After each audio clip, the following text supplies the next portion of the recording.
Hi, this is my allergy medicine bag. As you can see, there are lots of medicines in here.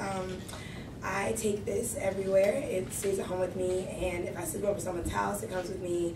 Sometimes I bring it to school, just in case, you never know. I always have Benadryl in my purse. I don't always have my EpiPen. I should, but that's another thing. So basically, yesterday, interesting enough, I had an allergy attack, and Maggie, she experienced it, and this is basically how they go. Like, I rub my eyes, then I sneeze, then I cough, and then I sneeze. I rub my eyes again, then my throat itches, and then I sneeze. An allergy attack is really an attack. It could occur at any time, at any place, at any moment. My defenses must always be prepared, and because if they're not, I have a long battle ahead of me. Allergies are one of the most constant factors in my life. I can depend on my allergies to affect me every month of every season of every year. The year starts off in January in the winter. With the cold weather, I'm usually indoors, so I have to fight dust, pet dander, and then other like mildew and mold, things like that. And then the other 3 seasons, not only do I have to fight the things that are indoors, I have to fight the things that are outdoors, like trees, grass, ragweed, all of that.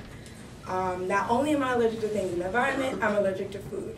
I'm fatally allergic to pork and fish, but I'm also allergic to celery, apples, oranges, plums, pears, and the list goes on. So basically, my life is a restriction.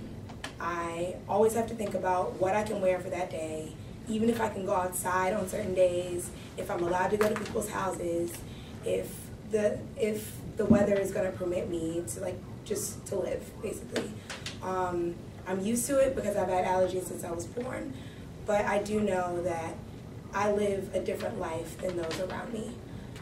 And actually, when I found out my allergies were extremely severe, I was 7. It was the first time I ever went to the allergist, and they tested me for allergies. What they did, they tested my back with certain allergens, and then they wrote down what they tested, and then I would have to wait 30 minutes, and they would see how much it flared up to see how much I was allergic to things and like what degree.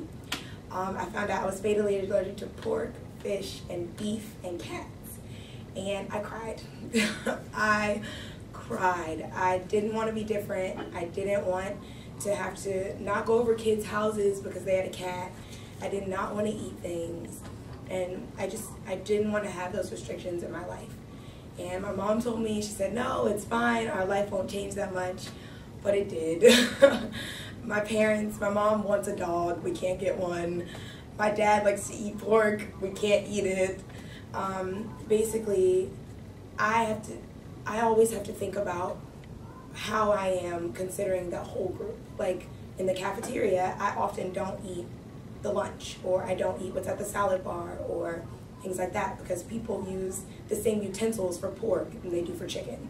And for some people, that's like, oh, okay, that's fine, whatever, just put it back. But for me, that's like, okay, I don't want to die, so let's just eat toast. Well, basically, my allergies, they've made me an extremely cautious person. And I think actually it's one of the things that's most interesting about me. My friends call me an old lady, and I think it's because I just can't do things. And I think I've always enjoyed my old lady factor because I know where it came from and I know where it started. Because I always have to think about the whole situation, the bigger picture, rather than the moment.